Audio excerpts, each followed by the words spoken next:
Hi everyone, I'm Sean. Oh, you guys could do better than that. So, I come from the other side of the country where instead of a very cold winter, we've had a very dry couple of years where water's a premium. So, I'm a photographer based out of Los Angeles. I do editorial and advertising work, a lot of commercial stuff.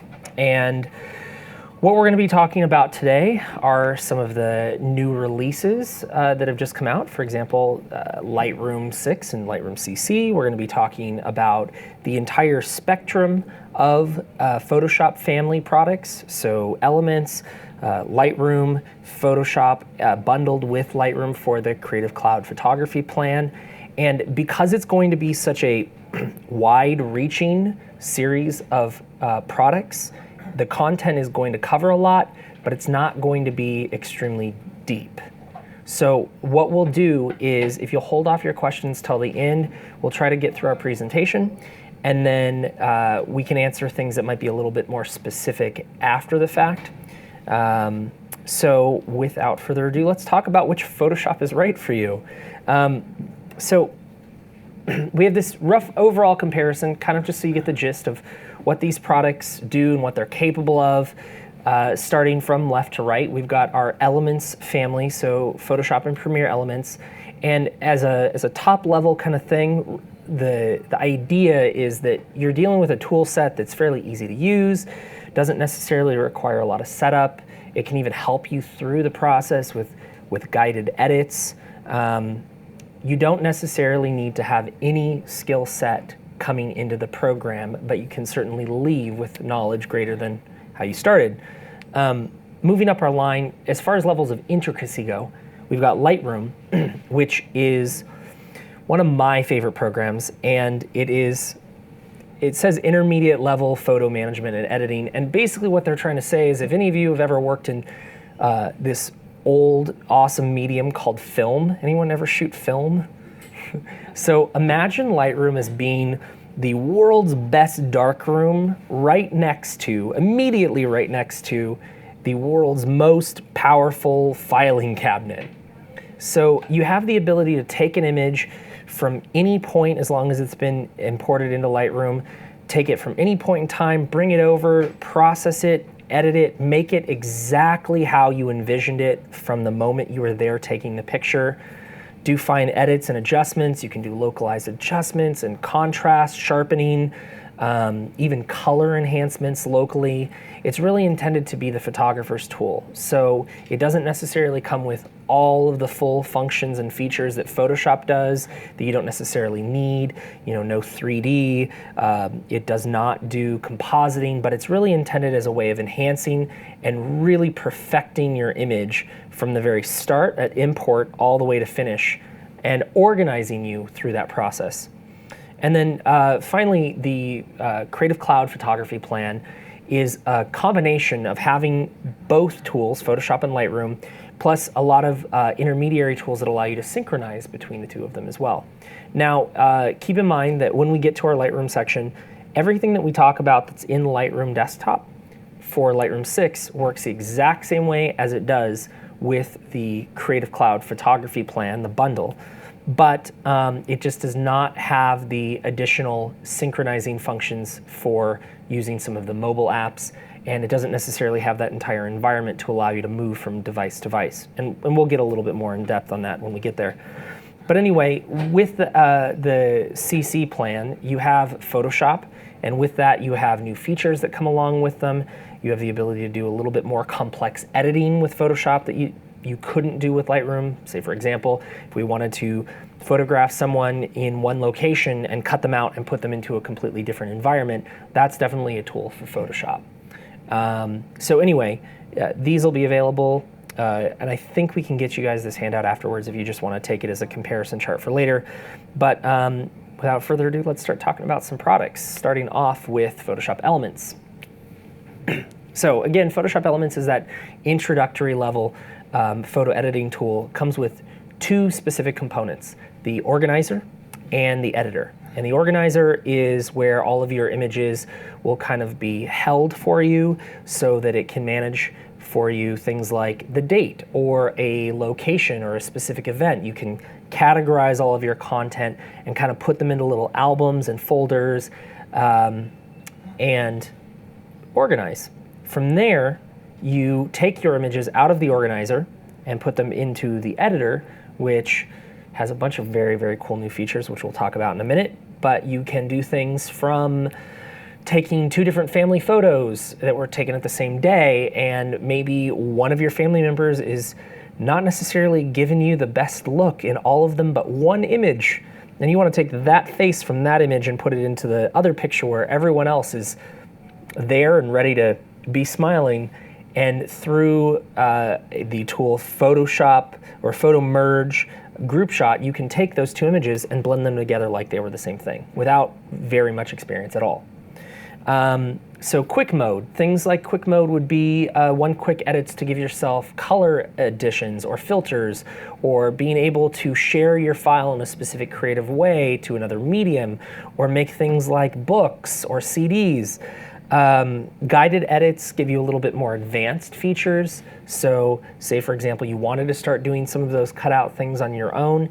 Guided edits actually teach you along the way how to do that specific feature, so that when you don't need help from the program, you automatically know how to do it, and it gave you kind of that work anyway. So some of the new features that are noteworthy inside of Photoshop Elements 13 would be, and actually I kind of want to talk about them from the bottom. No, we'll talk about it from the top down. So this feature at the top, I'm sorry, eLive training, I'm going to talk about them in whatever order I feel like. Okay, at the bottom, eLive training. When you open the program for the very first time, now, in addition to things like guided edits, if there are more complicated things that you want to learn how to do, all the training is built into the program. So there's a tab, we'll cover it in just a minute, but it says eLive, and from there you can learn how to do new things that are maybe a bit more complicated. There's a news section where you can learn about the new features that are coming as part of the product, or a tab called Inspire, and it'll sort demo videos and training based on things that other people are doing creatively with the program as well, which I find to be very important. Access to knowledge is always the most important thing. Now jumping up to the top. I'm going to do this quite a bit, by the way. I'm going to jump all over the place. I like to tell people I'm a professional finger painter, so it kind of goes in whatever direction my head's taking me at the moment. Facebook cover photo. There have been very, very tech-savvy people. How many of you have Facebook, by the way? The rest of you don't have Facebook? Good for you. Well, for those of us still with the affliction and addiction, the Facebook cover photo essentially allows you to take one image, and Elements will do the work to cut and compose your profile picture with your, what do they call it? Anyway, your banner photo at the very top, while keeping everything perfectly aligned, so that you don't have to do that work if you wanted to try and get, your picture, but also your family or that favorite moment in the background as well. All of that work's done. It's separated out into two files, or you can even upload it directly onto Facebook through Photoshop Elements. And then one of the more advanced features inside of Elements is this Photo Merge Compose. And so similar along those lines of that group shot thing, where you're maybe in the same environment and you had one person that wasn't just necessarily on top of it and maybe paying attention. In this instance, Photo Merge allows you to take two images from completely different scenes, select what you want out of one image, put it in the other, and then it'll do the work to balance the two of them together, so it looks like they were taken in the same spot. So without further ado, let's kind of move over to Elements. So like we were saying earlier, this tab up here, eLive, gives you access to a large set of tutorials about multiple things that you could want to do for seasons in one image. So how you'd be able to like scale or cut those pieces out together. If I want to go to, and that would probably be under Inspire or Learn, but if I wanted to do news, which would talk about maybe like new features and stuff like that, you have options and availability. So right now, if you'll notice up in the top left, we are in what's known as the Elements Organizer, which is that area where you can kind of collect and put together your moments and things like that. And I'm going to come to Media. So from here, let's talk about the Facebook cover shot. So I've got this image, and you know what? I don't know what is exactly going on. This is not scaled perfectly to my screen. Let's see if I can fix that. There we go. So I've got this this photo right here that we're going to want to take this lovely gentleman right here holding his wine glass exceptionally. This is his profile picture, but he also wants to show off his awesome friends and family. So now I'm going to have to come over here and slide that over and choose Create and Facebook Cover. It's going to open us up into Photoshop Elements. Fantastic. And from here, that shouldn't be there. We've got two options. We've got the ability to use a singular image like I was talking about, or you can make a multi-image cover if you have multiple images selected, so that you can kind of throw them into multi-frames and it'll kind of do some of that design and layout work for you. But let's just choose this My Family shot.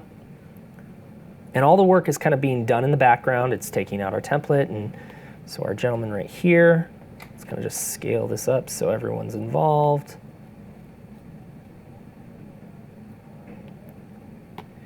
And that would be the only work that I really have to do to get those two exact files. It's kind of giving me the layout of what everything looks like. You know, I could change out a graphic if I needed to. But from there, I've got these two options down at the bottom. I've got Save, which would allow me to save out those two separate files and I can do the upload on my own. Or if you want to log in, you can actually have Elements upload these and change your profile pictures out for you without having to make any copies on your own. They just live on your profile, and no fuss, no muss, which is kind of beautiful. Anyway, let's close out of this guy and come back to our Elements Organizer, which is so large right now, so large. The projector and the computer have different ideas about how this should look for me. So anyway, we're compromising. So I've got these two images here. I've got this one young kid on a lion at a carousel and his friends that probably just missed the bus by half of a hair. And I want them kind of to be in the same scene. So I'm going to select both images. I can see at the bottom I've got this little check mark. I'm going to go to Edit, down to Photo Merge, and use Compose. And similar along those lines, when I was talking about guided edits, this is one of those things that the program is trying to help you do the work so you don't have to be searching around for what to do. So it's telling me that I just need to drag and drop an image that I want to pull something out of. And then I've got a series of adjustments to do, and then I move on to the next tool. So let me just take out the Quick Selection tool. It kind of tells me how to use that. If you're not familiar with Quick Selection inside of Photoshop, they work on the exact same way.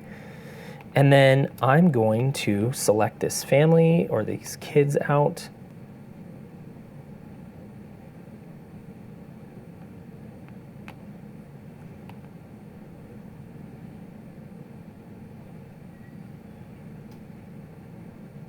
There we go, there's your head.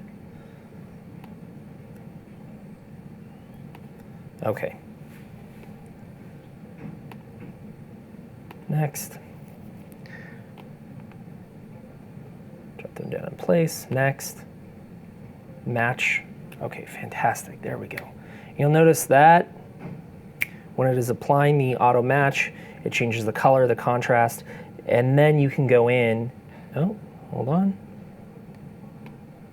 and kind of season to taste after you have what you like using a set of sliders.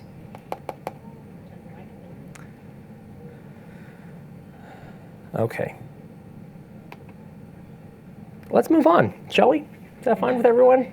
Fantastic. So then after the work's done, then you've got your two pieces. So let's quit out of Photoshop Elements.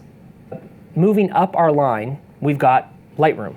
And Lightroom, kind of like what we talked about earlier, is like having the best darkroom right next to the best filing cabinet that you can have. So you've got this high-end organization, and by high-end I mean you can have your images spread out across dozens of drives Some of them can be connected, some of them don't even have to be connected, and Lightroom can manage where all that stuff is, and you can put your images together and sort them without you even having the images with you. It's fantastic. You can do things like localized color adjustments, overall adjustments. My favorite is what we would call batch processing. So if you shot a bunch of pictures and maybe you had your camera set to daylight white balance and you needed them all converted to indoor tungsten lighting, you can correct one, select all of them, hit sync, and everything's updated very quickly and ready to share with people. All of this kind of leverages on what's known as Adobe Camera Raw. It's the same exact tool that's inside of Photoshop.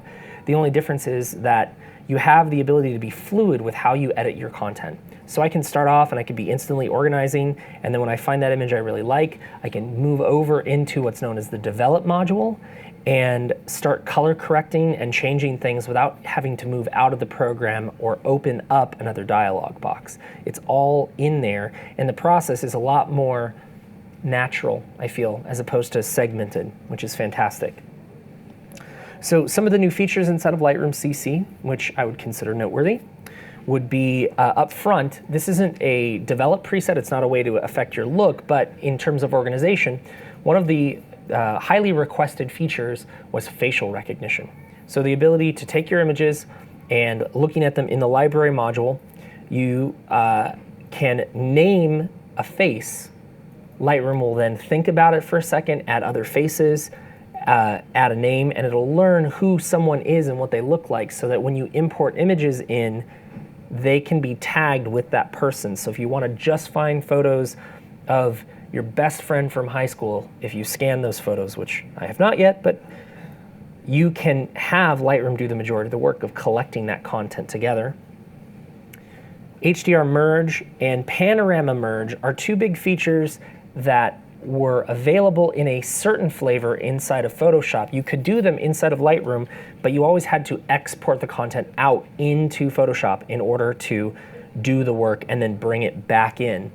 Now HDR and Panorama can be done inside of Lightroom without needing Photoshop, and both of them come back in as RAW files, so as DNG files as opposed to a TIFF or a JPEG, so they still have all the raw editing data that you wouldn't have if you went into Photoshop or another Panorama or HDR program. You retain all of the raw file information. So let's kind of hop on over into Lightroom and see what we got going on. The user interface has not changed drastically. Everything's in good shape. But let's talk about some facial recognition. So I've got all of these images right here with varying degrees of people in them. So for example, I've got this group of people which are then showing up here, and I've got groups that are kind of spread out all over the place. And I could go in and manually add information to each of them. For example, I've got this new little unnamed people icon right down here in the bottom, and I can type a name, or if I'm in people view right here, Lightroom is starting to do work to categorize and collect people by their face, which is fantastic. Let's just do one thing though really quick. Let's go to, there we go, perfect. So you'll notice that Adobe has made this software actually do some of the facial recognition on its own. So like these 4 images, Lightroom knows are the same person. And if someone is not that person, if it's not correct, you can just simply take it out, but the accuracy is pretty startling. And then you essentially teach Lightroom what this person's name is. So for example, Jeff. And then, let's see, do we have more Jeffs? Well, we don't have too many Jeffs, so. Yes, okay, look at that. It's already suggesting to me, hey, is this Jeff Davis? And you're like, yeah, that is totally fantastic. So the more that you go through your images and sort them, the more that the program will learn who that person is for you. You can go through, let's see here, who do we have a ton of? Okay.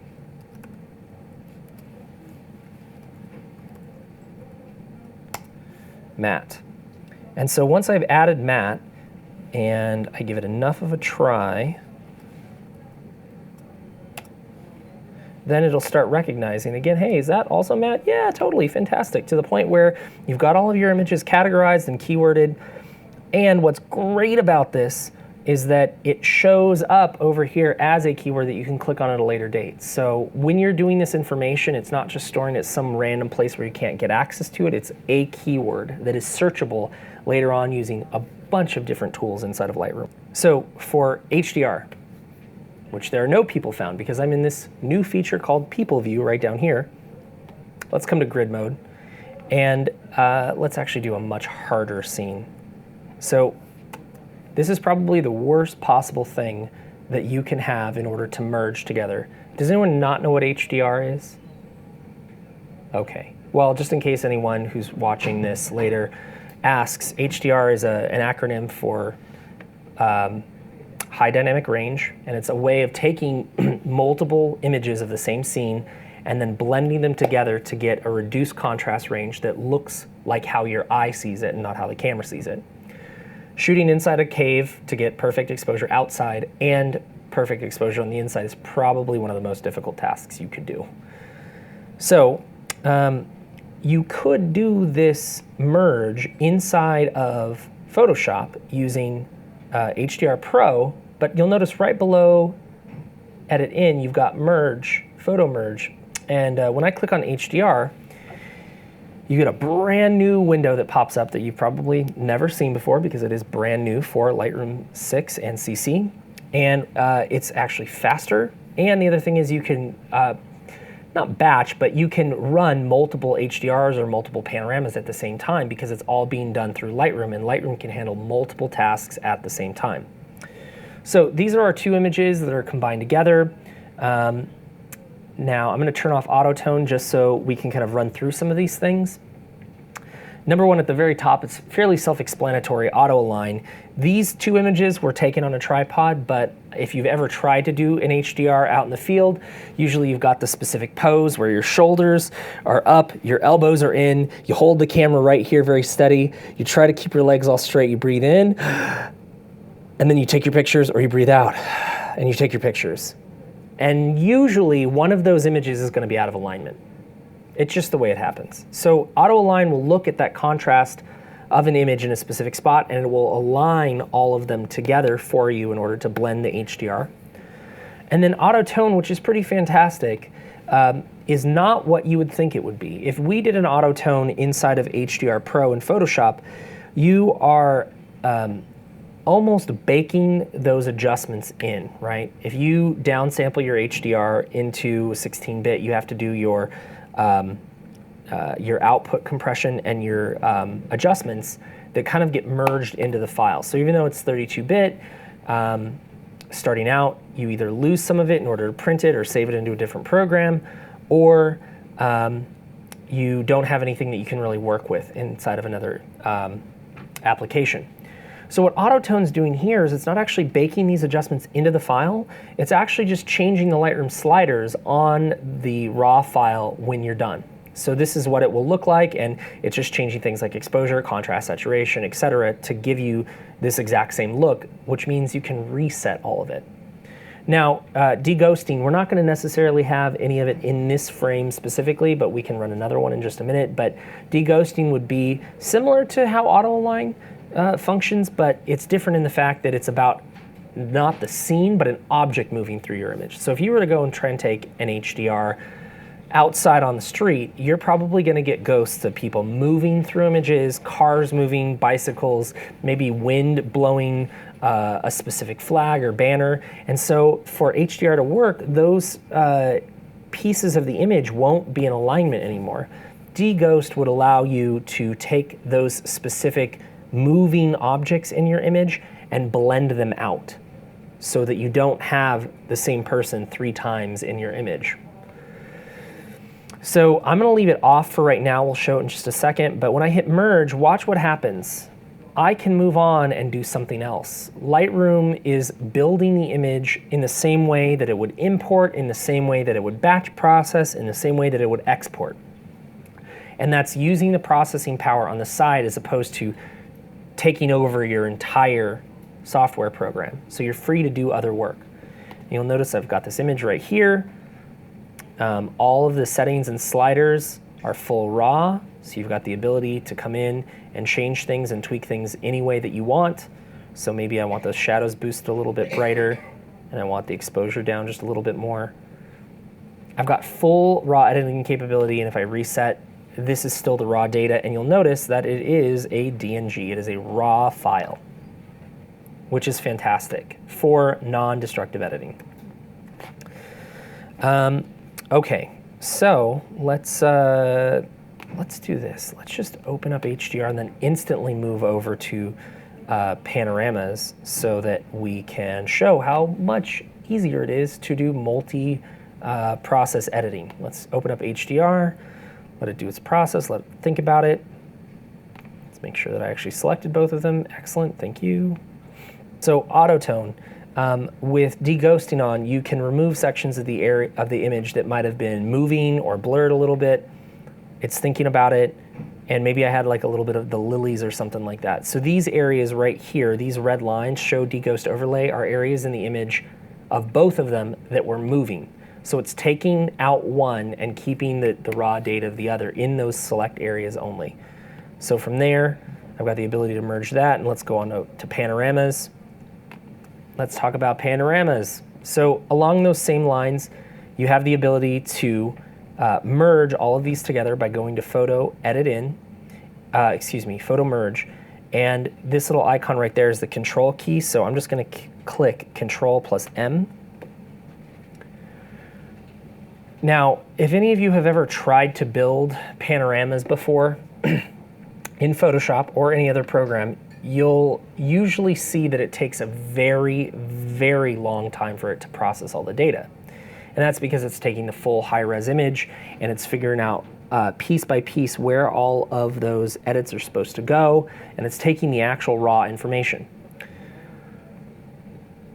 Merge to panorama inside of Lightroom is actually starting off for this preview window only, actually taking the JPEG thumbnail previews and using those to stitch together so that you can see the effect much quicker. And then when you hit merge, it does all of the adjustments and it just removes the JPEGs and inserts your raw content to blend everything back finally. And auto select projection, let's see what, yeah, it's suggesting spherical, but these three different options, two of them are basically how you want the content to wrap. So if you think about the first two, if you shoot enough of a field of view, you're actually starting to curve space, right? Like if we've all been out on a boat and there's no land, you can actually see the curvature of the earth. So spherical would be if you want the images to be mapped like they were on the inside of a globe, so it'll almost round itself out at a certain point. Cylindrical would be if you wanted to take all that content and flip it into a tube. And then perspective is great for things like architecture, if you want lines to be exactly squared off and straight.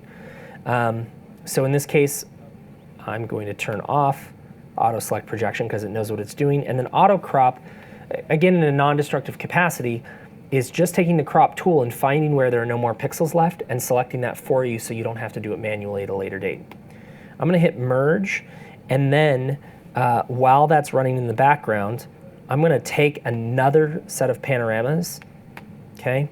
And there's actually a way that you can run the merge without actually even seeing the dialog box. So if I hold down the shift key, I'm just holding down the shift key and I click on panorama, it's going to run a panorama for me in the background so that it can be working on that. And then let's go to another panorama at the same time and kind of show off perspective, right? So I've got an interior of a kitchen and I want all of those lines to be exactly straight. I'm going to run panorama, let it do its thing, it's thinking.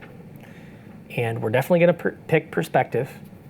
The reason why, the other two will be fine, but almost similar to the difference between a fisheye lens and what's known as a rectilinear lens, the image will be just fine, but any of the lines in spherical or cylindrical will be a little curved or bowed, like you're shooting with a very, very wide field of view. Whereas with perspective, it specifically looks at the horizontal and vertical lines and makes sure that they're perfectly correct or rectilinear. So let's just let this do its thing. Let's see How are we doing in the background? 2 operations in progress. Okay, so you can definitely see right here how the top of the wall is curved a little bit. The vertical lines are not too bad, but anything that's on a horizontal axis is a little bowed or bubbled. If I click on perspective, let it think for a second, then it takes all the lines and makes sure everything is perfectly aligned and upright and vertical. Let it do its thing. And while I'm processing those other 2 in the background, we can see that one panorama is already done, and it's got full raw editing capability. So if I come over to develop,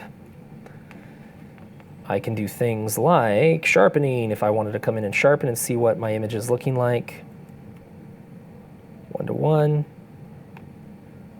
It's thinking. I'm making it work very hard. There we go, perfect. So I can come in and sharpen to taste. Let's bring radius down, let's bring the amount up, let's bring the detail up so that I can really see those like fine little details. Let's make sure that we're on, yep. Okay, so there's before and there's after, very slight difference. But then I've got the full ability to do things like crazy exposure adjustments without actually losing detail either, in the same way that you can do on a raw file. If I wanted to add some clarity or warm things up, I've got all that full raw editing capability like I would have before. Again, the same thing with the other 2 panoramas. Oh, we're not finished yet. We're still working on both of the other panoramas. But I'm still able to work on everything without, well, clearly okay, one panorama is almost done. There we go, perfect. That's the panorama that we just ran without any type of editing or adjustment to it. Connected buildings. And you'll notice that it actually even does the renaming for you as well. So this was the original file name for the first image. And if you merge to a pano, you get a dash pano. If you merge to an HDR, you get an HDR as the extension at the very end of the image. So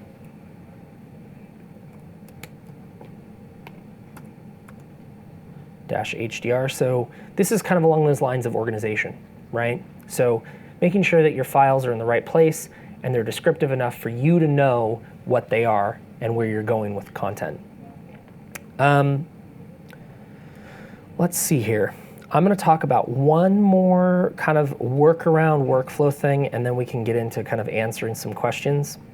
So for those of you that are unfamiliar with Photoshop, Photoshop is like the premier photo editing tool. So I was saying in the earlier conference, there's a giant wall of televisions just on the outside, and every single animated character that's on there, all their textures were painted inside of Photoshop.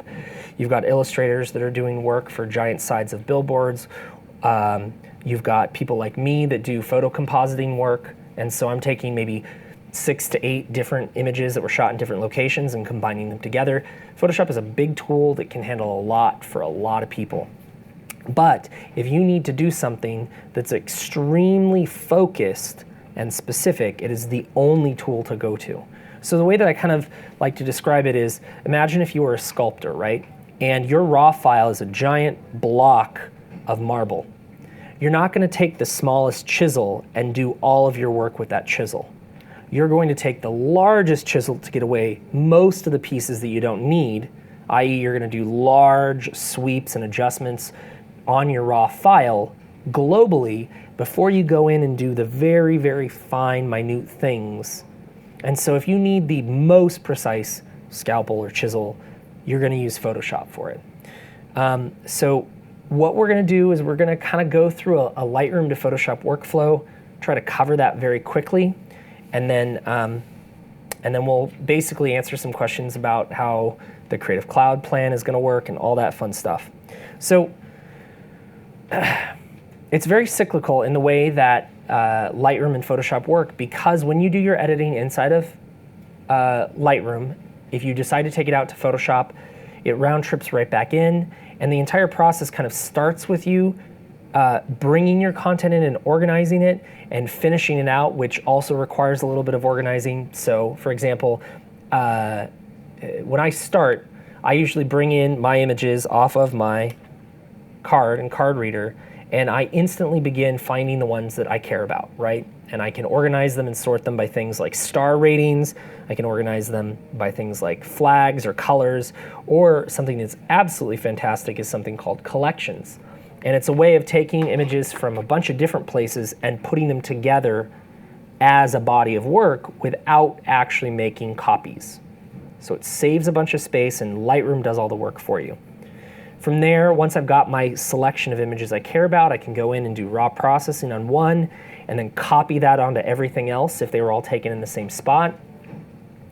Then if I've got little things that I need to change, like maybe there's a mural in the background and I need to take out a lamppost that's in front of that mural, I'm not going to have enough information inside of the image for Lightroom to be able to do that work, and I'm probably going to need to go into Photoshop to select out and cut that thing out very cleanly. Once I hit save though, it takes the image, does the work for me, and drops it right back into the same folder that the original raw file came from. So you don't even have to think about where your content's going at that point. Lightroom manages that bridge or workflow together. And then as far as finishing is concerned, it's a very, very big term. I would just almost consider it output or sharing. It's what do you want your final content to look like and where do you want it to go? So do you want to make a book? You can publish books to Blurb straight through Lightroom. Do you want to make a slideshow? Great, you can make PDFs or movie slideshows that can go on the web. Do you want to make a small web gallery that doesn't necessarily live on your site, but you just want to show people maybe some of the latest things that you've been working on? All of those things are doable inside of the same program. So why don't I get to here and let's go to Lightroom and kind of talk about some of this process. So first thing would be import. So I'm going to pull up a series of images, and I'm not going to pull them off of my phone. I am not going to pull them off of my phone. Sorry. I have my phone here just in case I get a little off track and off topic, because I sometimes have a little too much information in my head to be good for, you know, I'm my own worst enemy at times. Let's pull, there we go, perfect. So I did an image maybe a couple months ago where we had to take this one gentleman, and he works at a zoo, Santa Ana Zoo, and basically take him in a background in one location and combine him with the background, which was in HDR, and then the monkeys and the birds and the lemur, which is actually in the top corner, which is kind of hard to see, but he's right up there. All that stuff was like photoshopped in, which I need Photoshop to do that work. And Lightroom has allowed me the ability to organize my pieces that I'm going to work with. So I'm thinking ahead of the game before I'm actually doing the work, and Lightroom takes care of that organization for me, which is fantastic. But for the moment, why don't I just import in a series of images so you can see where this, oh boy, hopefully that doesn't end up in the recording. That terrible picture of me. And file name, let's just sort by file name. Okay, perfect. I'm just gonna grab a handful of these, and we're definitely not gonna grab this one right here, not at all. But maybe right here where he's given, this gentleman's name is Ray. He's an awesome dude, very, very cool. I'm just gonna take a selection of images, maybe these right here.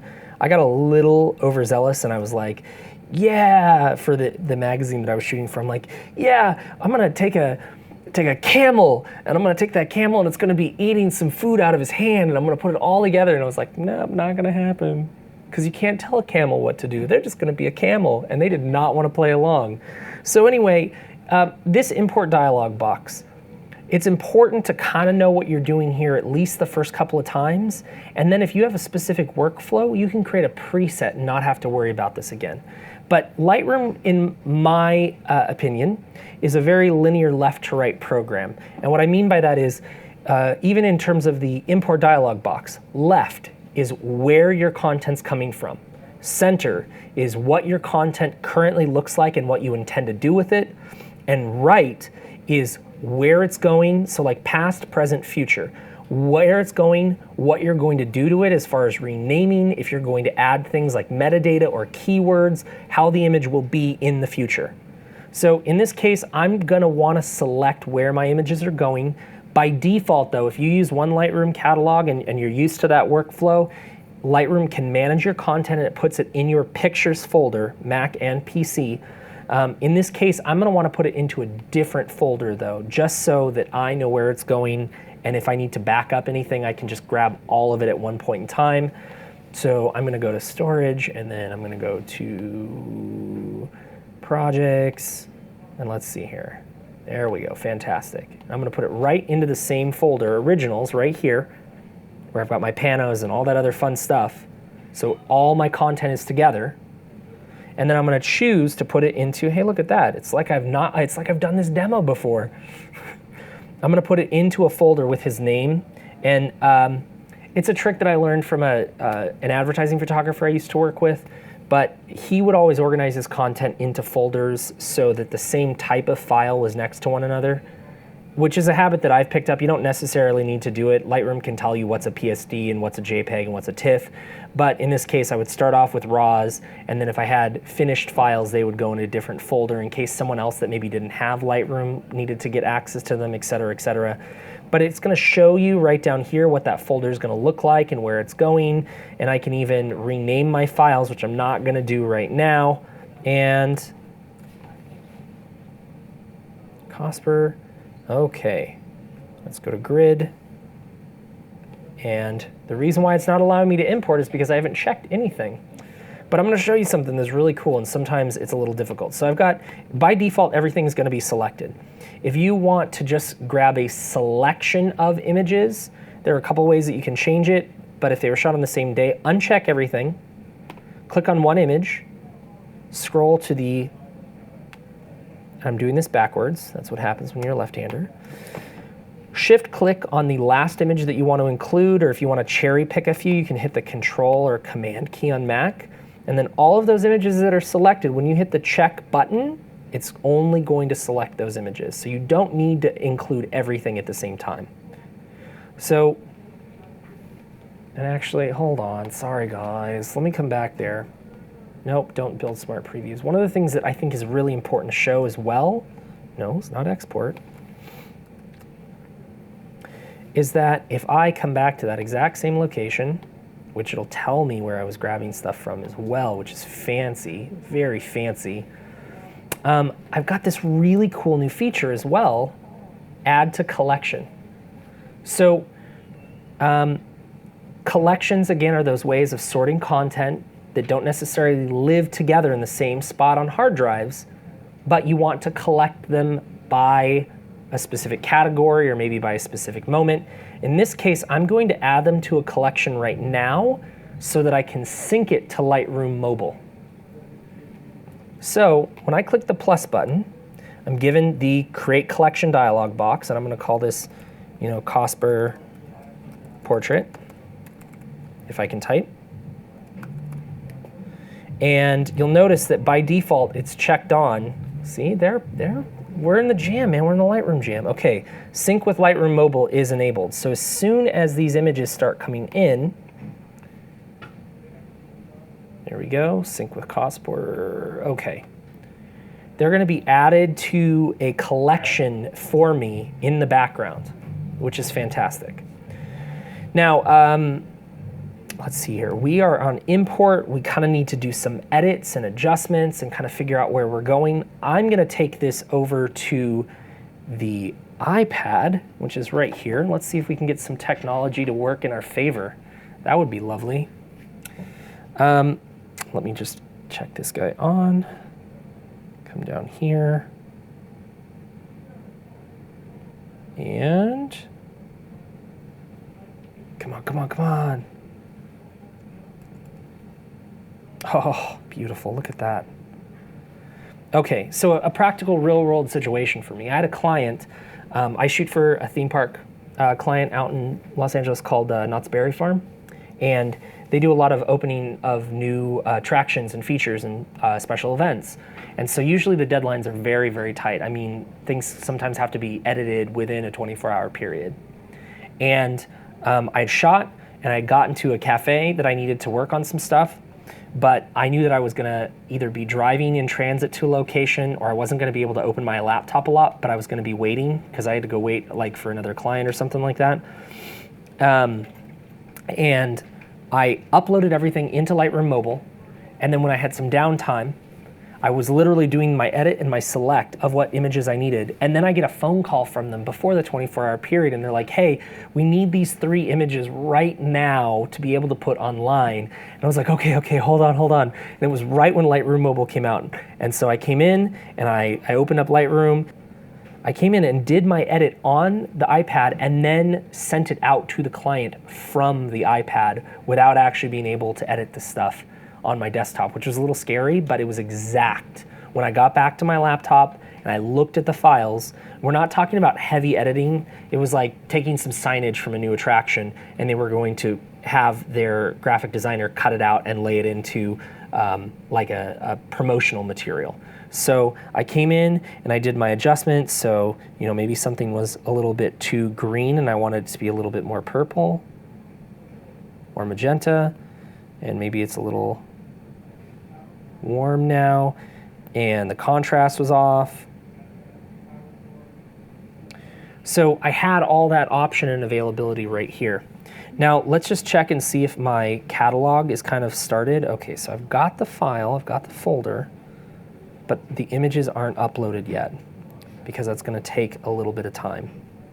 However, when I come here, I'm going to come down to this large selection of images right here. I have the ability to do selects on this device, and then it'll drop them over onto my desktop when I get home. It's as simple as swiping up if you like it, or swiping down if you don't like it, right? And so I can go through pretty quickly and say, yep, I like that, okay, that's cool. It's a little blurry, not my thing. Down, nah, no, down. Oh yeah, the working shot, that's great, fantastic. His eyes are maybe closed right there. I was just doing some cropping. I was just doing a little cropping right here, croppy. Maybe it needs to be an album cover, which in that case I would want it to be square, which, you know, who's buying album covers anymore? Anyway, so all those adjustments drop right back into the catalog at the very end. And here's the fantastic part about it.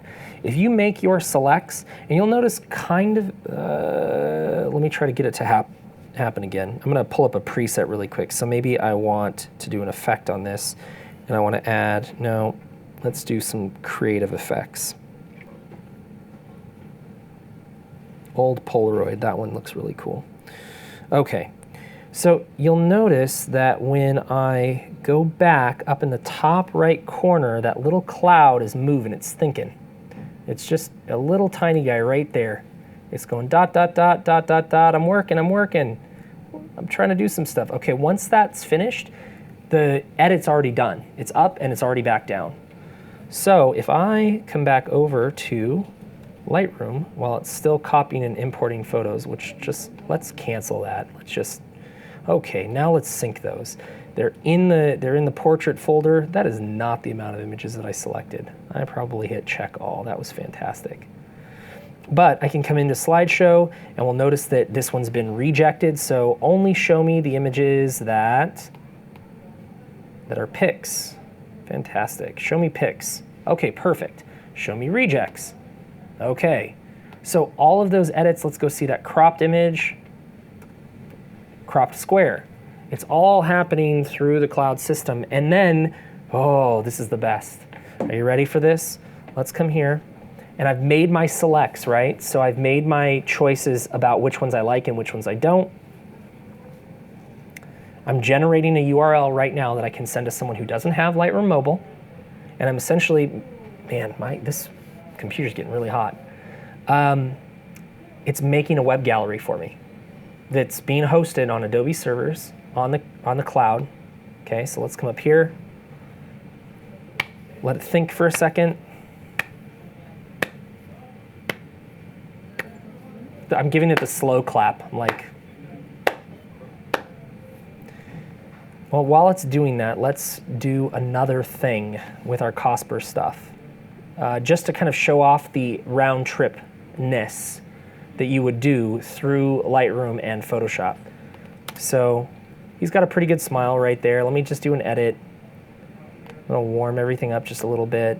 And let me add a little bit of contrast in here and bring my exposure up just a little bit. Zoom in, make sure that he's sharp.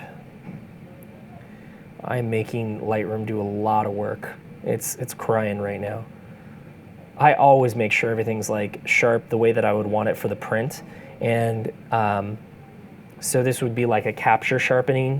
When you have a, not to be super technical, but there are little filters that live over the top of your sensor to try and get rid of what's known as moire patterns, like the weird little zebra striping kind of stuff that happens. And that actually smooths out your image a little bit. So you would do a sharpen to increase your perceived sharpness after the fact anyway. Let me bring my vibrance down, which is a little trick I like to do if I want to bring all the colors up except for skin tone, is, bring my saturation down, which will get rid of all color equally, and then bring vibrance up, which will saturate all colors but skin tones. So reds, yellows, oranges don't get saturated at the same amount. They might get 50% of the effect, and all the other colors go back to the same level of saturation. I'm gonna hit, I'll go up to the top, which would be edit in, and I'm gonna go to Photoshop. I could also open it as a smart object, which I'm gonna do. You don't have to, but what that does is it keeps all the raw data inside the file. It gets a lot bigger, but you can at least go back in and re-edit that file in a raw state if you wanted to. You'll notice it's right down here. And I'm gonna be fairly sloppy because of the time, and I want us to get to questions, but I'm gonna use the quick selection tool, right? Just sample around him. And it's thinking, it's chugging away. Yeah, thank you, thank you, thank you. And if we're gonna be super technical, then okay guys, hold on, hold on. Let's get this little spot right here. And then let's go over here. And then just get this spot right here. Whee! Now, I would do things like refine edge to bring the hair back in, but we're just gonna take another background outside of our Lightroom catalog and drop it in. So for the sake of argument, I'm going to hold down the Option key while clicking on this layer mask, which actually I have to get rid of all this too, otherwise we're gonna have all that fun jazz in there. Okay. Are you done? Are you done? Are you done? Oh! Let's go back over to the, what? Timeout? Terrible. That's terrible. Okay. I'm gonna hold down the Option key, and when I click on the layer mask, it's gonna select the opposite of what I chose. So I chose the background, and if I clicked on layer mask, it would cut him out and he would disappear, and I just have the background. I want the opposite. So usually when you hold down the Option key, it either copies something or makes a duplicate. The gentleman who's in charge of all of the InDesign features and stuff like that, he likes to call the Option key the Make Better key. So anyway, I'm holding down the Make Better key, the Option key, and let's go back to Lightroom and grab a background, which, why don't we just pull one of the panoramas? Beautiful, beautiful, I love it. Let's grab this one and let's hit edit in. It's gonna open it up into Photoshop. I'm gonna drag this guy over, put it behind, and in this case I would have to scale it up, which if I converted to a smart object first, non-destructive. Now again, I would definitely mask out his hair, and now you've got the world's best photoshopped prom photo.